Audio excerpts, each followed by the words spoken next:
ஸ்டாலின் தான் வராது, விடியல் தர போறாரு, பாட்டெல்லாம் பாட்டி 520 தேர்தல் வாங்கிடுறது. நாங்கள் வந்து ஆணாக்கி ரொம்ப ஆக்கிடுவேன். தண்ணி தரை புரண்டு நாட்டில் பாலாறும் தேனாறு ஓடுனாங்க. இன்னைக்கு என்ன ஆறு ஓடுது? சாராய ஆறு ஓடுது, ரத்த ஆறு ஓடுது. வன்முறை, விலை, கொலை, கொள்ளை, கற்பழிப்பு, கஞ்சா, போதைப் பொருள் கடத்தல் பண்றது யாருன்னா ஆளுங்கட்சி சேர்ந்த நிர்வாகி. இந்த பாருங்க, அவங்க யார் கூட போட்டோ எடுத்துருக்காங்க. இந்த பிடிவிட்டாலும் 2000 கோடி கடத்தி கூட போட்டோவில் இருக்குது யாரு? யார் சொல்லுங்க? ஏன் தம்பி சொல்லு தம்பி, ஏன் பயப்படுத? கட்டவன் வாழ்ந்த பூமியில பிறந்துட்டு பயப்படலாமா? எல்லாரும் போய் வெள்ளைக்காரனை எதிர்த்த வானம் பொழுது பூமி வருது உனக்கேன்னு வரி வெட்டவன் ஏன்டா கிஸ்தி கேட்கிறாயா? நீ என்ன களை பறித்தாயா, செஞ்சாயா, எங்கள் குல பெண்களுக்கு மஞ்சள் இழைத்தாயா என்று வசனம் பேசுற கட்டவன் பூமியில வந்துட்டு பூமியா இருக்கீங்களே.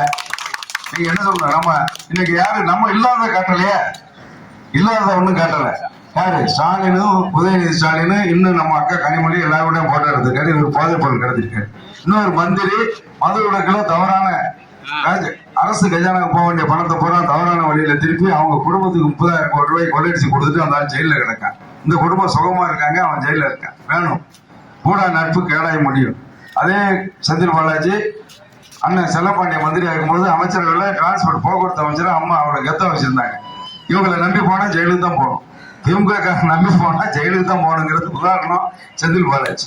இன்னும் நிறைய அமைச்சர்கள் வரிசையில இருக்காங்க. தேர்தல் வந்ததுனால தள்ளி போயிடுச்சு. இல்லைன்னா 10-15 பேர் ஜெயிலுக்கு போயிருப்பாங்க. தேர்தல் முடிஞ்ச உடனே எல்லாம் ஜெயிலுக்கு போயிடுவாங்க. அதனால ஜெயிலுக்கு போறவங்களுக்கு உங்க ஓட்டை போட்டு என்ன செய்ய போறீங்க? ஆக இன்னைக்கு நாட்டு மக்களுக்கு நன்மை பயக்கின்ற கட்சி அனைத்து இந்திய அண்ணா திராவிட முன்னேற்ற கழகம். நம்ம இருக்கும்போது நாட்டில் 2021 வரைக்கும் என்ன குறை இருந்துச்சு? விலைவாசி எவ்வளவு கட்டுக்குள்ள இருந்துச்சு? இன்னைக்கு 40% கூடி போயிடுச்சு. அரிசி விலை 40 ரூபாய்க்கு நல்ல அரிசி வாங்கினா இன்னைக்கு 80 ரூபா.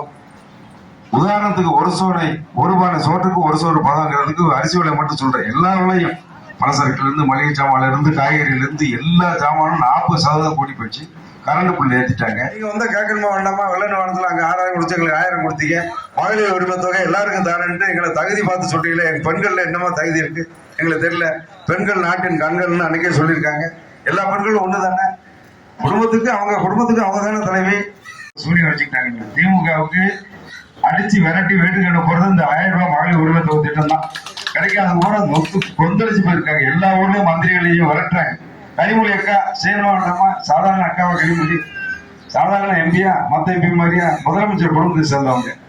உடனே போய் ஸ்டாலின்கிட்ட இதை சொல்ல வேண்டாமா? எங்க மாவட்டத்துல என்ன, என் தொகுதியில மாவட்டம் விட்டுருக்க அந்த அம்மா தொகுதி, என் தொகுதியில 3 தொகுதிக்கு 6000 கொடுத்துட்டு 3 தொகுதிக்கு 1000 கொடுத்துருக்கீங்கள, நான் தானே தொகுதிக்குள்ள போக முடியுமா? என் மக்கள் எல்லாம் ஒண்ணு தானே. நீங்களும் ஓட்டு போட்டு இல்லாமா? பல கனிமொழிக்கு ஓட்டு போட்டது எல்லாரும் தானே போட்டாங்க.